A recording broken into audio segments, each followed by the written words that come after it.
waxaan raadinayaa oo iga maqan wiilkayga Saacid Axmed Aadan oo iga maqan muddo 6 maalmood meel aanan marin male saldhigyada oo dhan ilaa Cabdilcasiis maahane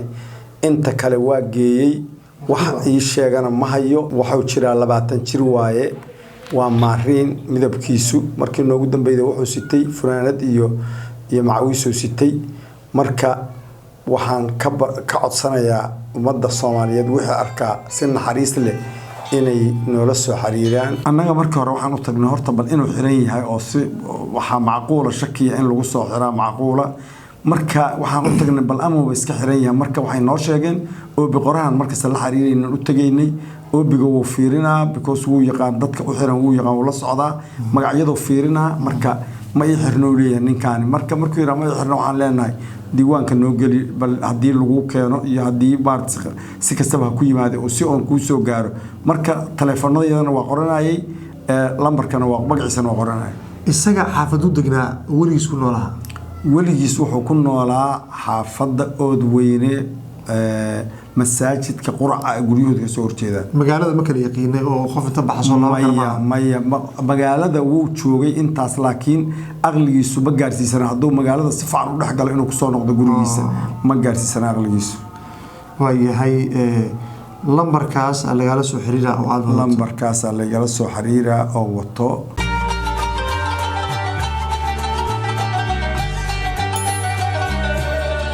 رمضان كريم السلام عليكم صاحب يا الكل وعان وناكسن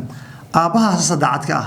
magaalada saldhig uu san tagin male wiilkiisu 20 jir lix maalmood maqan microphone ayuu wataa meel walba ayuu la maray cid walba ayuu weydiiyay laakiin suuragal uma naqan inuu helo wiilkiisa aniga ayuu soo gaaray idinkan waxaan idinka codsanayaa aabay wiilkiisa la baadi goobtaan wiilkiisa waxa uu leeyahay wiilkayga magaalada dhexdeeda ayuu ku maqan yahay qofba wax uu sheegay xaafadba xaafada uu dhiibay degmada uu dhiibay saldhiga uu dhiibaa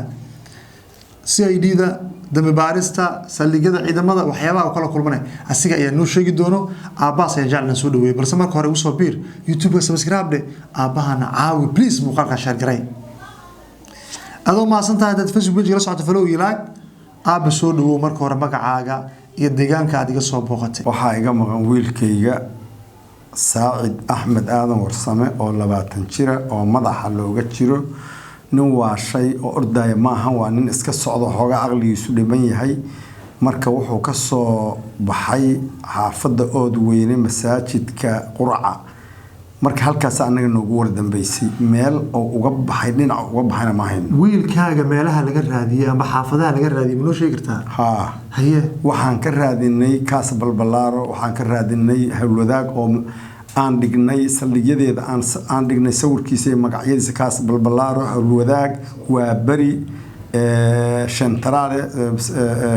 saldhiga Shantarale waxaan dhignay Yaaqshiid saldhiga cusub ee Yaaqshiid intaas oo dhan waa dhignay magacyadiisa waana intaas oo dhan waa marna ilaa suuq xoolaha waa ilaa Daynil waa tagnay intaas waxa raadinaysa wiilkaaga oo maaragtay maxaa la yiraahdaa Saacid Axmed meeqa jir waa Saacid 20 jir waaye wiilkaaga 20 jir waaye marka sidoo u soo lumay halkuu ka soo baxay maxaafada ama meel kale ka soo lumay maxaafada ka soo baxay markii hore waxaan geynay meel oo quraansaar aan geynay quraansaarkii oo ayaan ku jiray marka hooyada u tagtay way soo bixiday adigu waxay rabtay xoogaa ina waxyaalo loo iibiyo marka saas oo isaga soo baxay meel xaafadu ka dhaqaaqay dhinac uu dhaqaaqay hatta wax noo sheega ma hayno iyo meel uu dhaqaaqay muddadaas 6 maalmood magaalada dhexdeeda ka raadinaysa muddadaas 6 maalmood magaalada ka raadinay wiilkaaga sawirkiisa meel karnaa waa heli karnaa waa haynaa sawirkaas ayaa shaashada saaraynaa si ummadda Soomaaliyeed ay u aqoonsadaan cid kasta oo bidhaan garat wiilkaaga maxaad ka codsan lahayd waxaan ka codsan lahaa si naxariis leh inay ila soo xiriirsan aaba wiilkiisa maqan yahay hooyadii sidoo kale u wareegaysa meelo wax yarna la ku sheego aan hubinay hatta isaga hooyataa bal inay mar labaad habeenkii aragto meelaha habeenna la ku sheegay inuu isagiina lama hubo marka walwal xoog la haysta marka waxaan dadka ka codsanaynaa Soomaaliyeed si naxariis leh inay maaragtay wax arkaa ay noola soo xiriiraan wiilkaaga horay ma loo waayay hadda koor ma looma weyn hadda koor laakiin waa iska dhiman yahay xaafadahu iska dhaxgalgeli jiray xaafadahana maaragtay waa ka soo laaban jiray laakiin hadda ma qaan meel uu ku fogaaday malaa uu ka soo laabo waayahay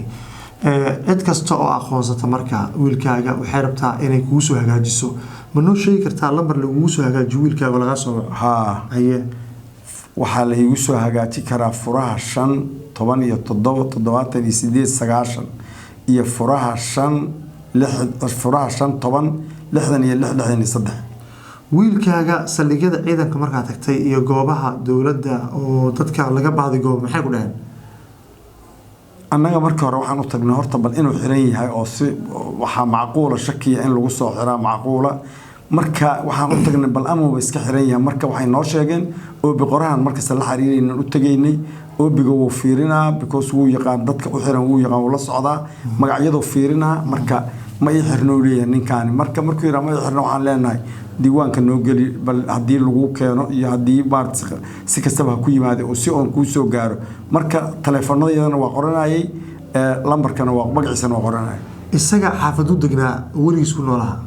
weligiis wuxuu ku noolaa xaafadda Oodweyne masaajidka quraca guryahooda ka soo horjeeda magaalada ma kala yaqiinay oo qof inta baxso maya magaalada wuu joogay intaas laakiin aqligiisu ma gaarsiisana hadduu magaalada si fiican u dhex galo inuu kusoo noqdo gurigiisa ma gaarsiisana aqligiisu waayahay lambarkaas lagala soo xiriira oo aad lambarkaas lagala soo xiriira oo wato iyo xataa lambarro kale haddii loo baahan yahay waa sii karaa laakiin intaas inay ku filan tahay waa u malaynaa halkaas lambar oo adiga aad wadato WhatsApp ma leeyahay WhatsApp waa leeyahay kaas ashada kugu qoraynaa midka waxaa le furaha 5 10 66 kaas WhatsApp leh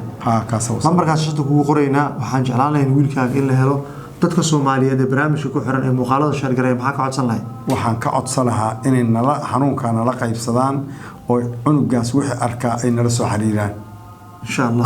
adigana waxaan kuugu ducaynaynaa sida aad ummadda ugu shaqaynayso oo aan meel kale oo hadda aan saan wax noola hawlgasha aanan helin waxaan kuugu ducaynaynaa bishaan ramadaana ducadu waa inay baxdaa macquula ilaahay waxaan kaaga baryaynaa inaad ilaahay waxa ka rajeynayso khayr ah ka hesho amiin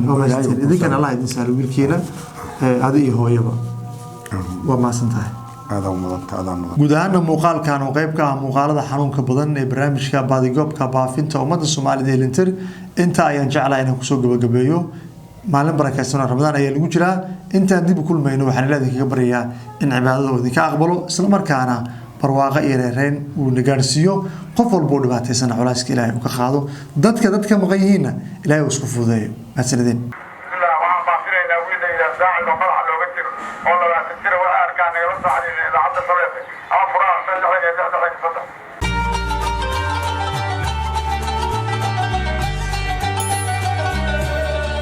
رمضان كريم.